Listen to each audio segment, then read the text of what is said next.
Democrats have their eyes on several states that could be crucial in maintaining the Senate majority.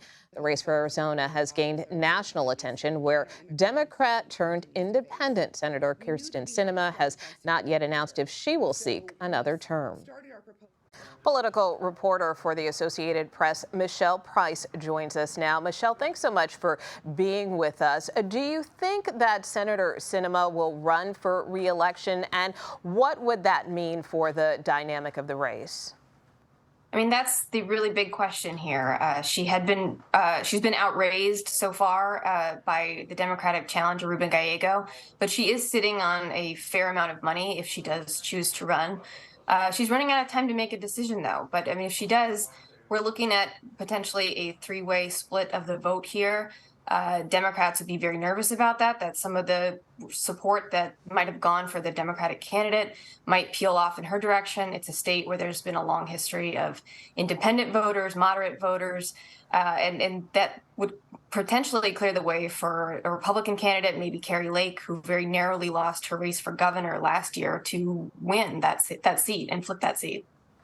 Yeah, I was going to say, if you can expand more on that front, just both on the impact on the Democratic side and the Republican side, not just with respect to vote splitting, but just how her entry into the race, or if she decides not to run, what impact that might have on either side. Yeah, if she decides not to run, this will be a marginally easier mission for Democrats. This is still going to be a very tough race for them no matter what. They have a tough map next year, and this is always going to be a close race. Whether the candidate is Carrie Lake, somebody who was on the further to the right, she was very aligned with Donald Trump. She's not anyone's idea of a moderate Republican, but she's still, again, very narrowly lost that race. So this was already going to be tough for Democrats. But Arizonans have prided themselves on an independent streak. It's for place of John McCain.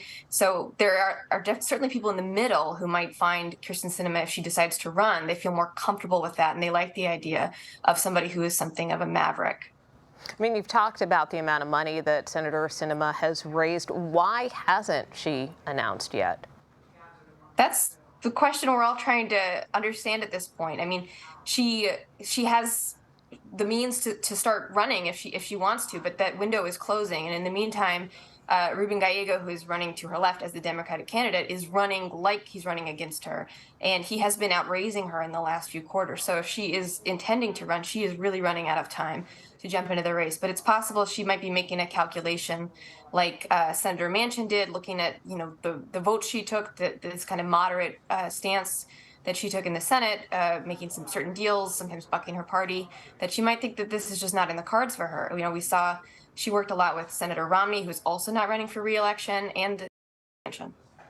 Yeah, and I was going to say to that point, I mean, those are two senators that she has actually worked relatively closely with on various legislation. I mean, looking, for instance, at West Virginia Senator Joe Manchin's announcement last week that he will not run for re-election. What kind of decision might that have on Senator Sinema? I mean, could it have any bearing on her own decision, do you think?